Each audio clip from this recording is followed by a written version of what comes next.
Welcome back.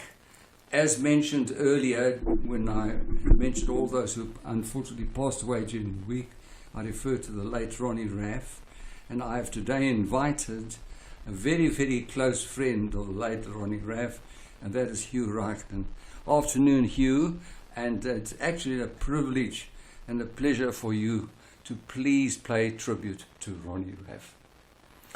Thank you very much, Isaac. It truly is a privilege to be able to speak about my beloved friend who in many respects considered me to be his brother, and I certainly felt very much the same, that we had a brotherly love that stretched over a period of about 39 years.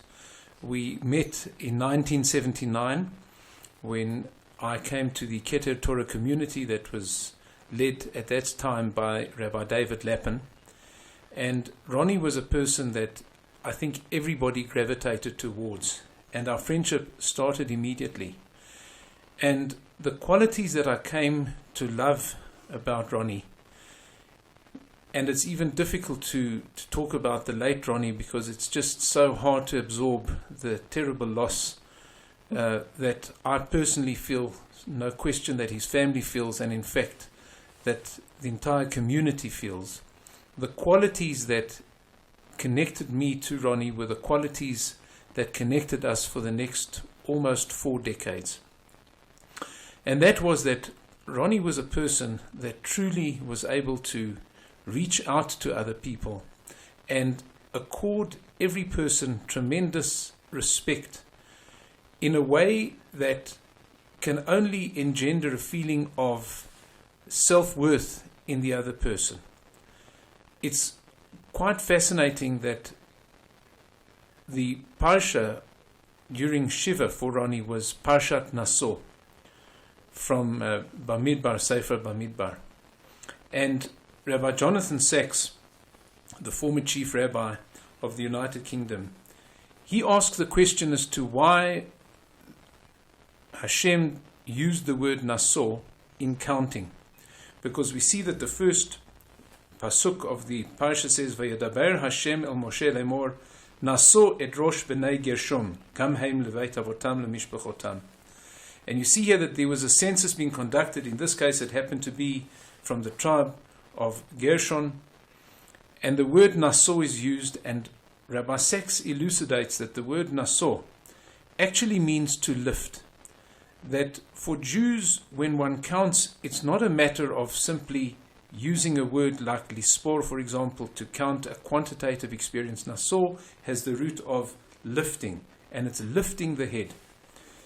And Rabbi Sachs develops in the shiur that he gave for that particular parsha an amazing concept, and that is that we are as important as we make other people feel.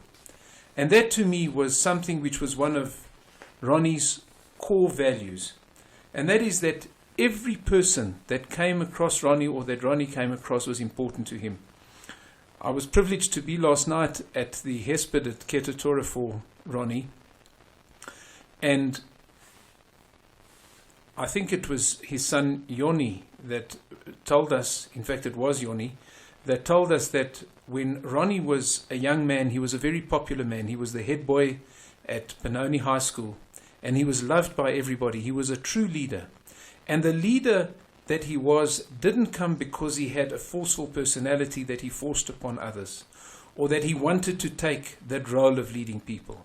People gravitated towards him because he was a leader that everybody understood, cared about all of those that he was responsible for. And there's no question that that was why he was elevated to that position. But what Yoni shared with us last night was that there was a little boy that lived in Benoni, on the outskirts of Benoni, and he was a Down syndrome child.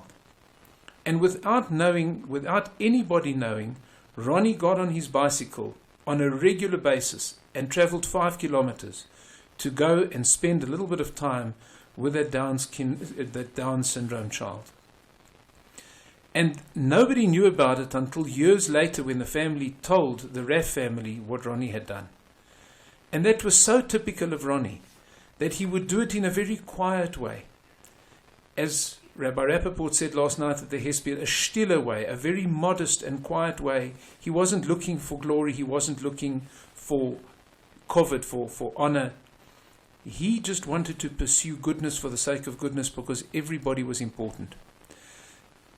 While we're talking about a Down syndrome child, there is a young man, or today's in fact not a young man. I remember when he was in our community, he was certainly a young man at that stage. Today he's a man of about 50, a man by the name of Giovanni, a Gentile Italian that lives right next door to Keter Torah Shul in Sydenham. When the family or when friends came to tell Giovanni that Ronnie had passed away, he broke down in tears. Why? Because Ronnie, on his way to or from shul, and Ronnie was always meticulous about being on time, even if he was perhaps running late for shul and Giovanni was outside, he would stop and he would talk to him like he had all the time in the world and made Giovanni feel special. And that's why we are so obligated to pay respect to Ronnie, because he is a person that is important because he made other people feel so important. The late Chofetz Chaim, Rav Yisrael Kagan, that lived in Lithuania, somebody was talking to him. They said that they were in America, and they said to the rabbi, to the Chofetz Chaim, that time is money. And the Chofetz Chaim turned around to him and he said, no, time is life. And when one looks at the life of the late Ronnie Raff, a man that passed away at the relatively young age of 63 years old, one can see in his life exactly what the Chofetz Chaim was talking about. Time is life. In the 63 years that he was with us, his contribution was enormous. He was, I believe, an exemplary student of Rabbi David Lappin, whom many of us have been privileged to learn under for many, many years. And Rabbi Lappin brought to our community the idea of a synthesis of depth in learning, a commitment to Torah learning, and at the same time to be a contributive and respected member of society. He emphasized to us those beautiful Lithuanian qualities that was particularly brought out by the Musa school in Lithuania of Rav Yisrael Salanta and all his followers. The idea of derech eretz. But derech eretz meaning a way of living in the world, of dealing with other people, which is exemplary. It was a reaction to those that thought simply by keeping the Torah and the mitzvot that one automatically becomes a mensch, a finer person. We saw that there was a school of thought that came through in Lithuania that said one has to emphasize and study derech eretz. What does it mean to relate to people with respect, to deal with all people honestly and with integrity, and to make people feel better about themselves, to raise their heads, as we saw from the Parsha of Nassau. And Ronnie was a man that would come to shul every morning, early in the morning, and he would go to Benoni and he would be sure to open up the doors of the business, the motor spare business, which was built up by the Raffs also over decades, that was started by Ronnie's late parents, Louis and Anne Raff. In fact, Louis Raff and my late father, Louis Raichlin of Asholem, were childhood friends, which means that our families are connected now to almost a century with 3 generations, and thank God to the 4th generation now. Ronnie would open the doors at 7:30 and he would work a full day. And as was said last night when we heard the other Hespedim about Ronnie, his head was in his learning. He had a Gemara on his desk. And his whole week was focused on a number of issues to do with his learning, but in particular he used to give a Monday night shiur. And he gave that shiur to a group of people for 25 years. And he was a member of Keter Torah for 40 years. We are talking about a man that held down a responsible position in business, that no doubt was a Kiddush Hashem. He was a person that created a respect for the Jewish religion by the way in which he treated people. So civilly, with a smile, with a joke. Ronnie had an incredible sense of humor. Who can not forget his beautiful jokes about Khatipi, the way he would talk about the Cape Coloureds and their wonderful view on life and their beautiful appreciation of the nuances of life. I remember acting with Ronnie in Purim plays and many, many other plays over the years. We would bring laughter and joy to people. That was Ronnie. Whenever you spoke to him, there was a clever, witty comment that he would make, because that's what he wanted. He wanted a person to walk away from him feeling so much better about themselves and their lives. And he would work a full day. He would treat people, as I said, with that honesty and respect. And at the same time, his head was in Torah. I also heard last night a beautiful concept that the Kotzker Rebbe said, that there is an example that one can draw from swimming, where the body is immersed in water, but the head is above. And so too, our bodies are immersed in the physical world of making a living, of getting through some very tough situations. But Ronnie's head was always above. Not only above in the sense that his head was in Torah thoughts and that he was thinking about his shiur and that he was connecting to God through his Torah and mitzvot, but I would like to suggest another angle. And that was, he was looking above the surface of the water, looking around him to see where he could do good and where he could contribute to other people's lives. They found 18 foolscap books of Ronnie's notes that he had written for the Monday night shiur, as I said, of 25 years of learning.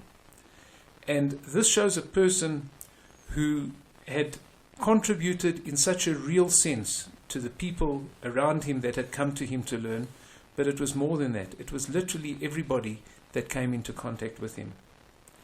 Ronnie, my brother, my friend, I will miss you dearly for many, many years to come. But I think that one of the lessons that we learn from Judaism is something which was typified by Ronnie's learning, and that was he learned for many years in his shiur about Pirkei Avot, the ethics of our fathers. And I heard it once explained that when you hear, for example, in the Mishnah that it says, Shimon HaTzadik said, or Rabbi Yossi said, or whichever Rabbonim were being quoted in the Mishnah, those things are still said in their name today. They've never left us. Their learning, their imprint of the ethics of our fathers, of the way of life that a Jew strives to live for, all of those things are alive. And we say also from the Gemara that when a person repeats something in the name of someone else, it's as if their lips are moving in their grave. And I think that by all of us remembering the beautiful lessons of Ronnie about reaching out to other people, about living in a world where you sensitize and synthesize your Torah to Derech Eretz, being a mensch, where you show other people respect and lift other people's heads. If we live lives that carry through those values of Ronnie, Ronnie hasn't left us. And I know for sure that Ronnie has not left his wonderful wife Helen, with whom he was incredibly connected. They started dating one another when Ronnie was 18 and she was 16. An exemplary marriage, a marriage that was an example to all of us of love, devotion and total commitment. Yudi to Yoni, Dini, Tova and Minky, and a special mazel tov to Minky, who gave birth to a beautiful baby girl the day after the funeral of Ronnie. He will live on because he was an exemplary mensch that touched all of us, and I've no doubt that he will change our lives forever in the way that we do things in the world and the way that we look at the world. And that should be for him an eternal blessing.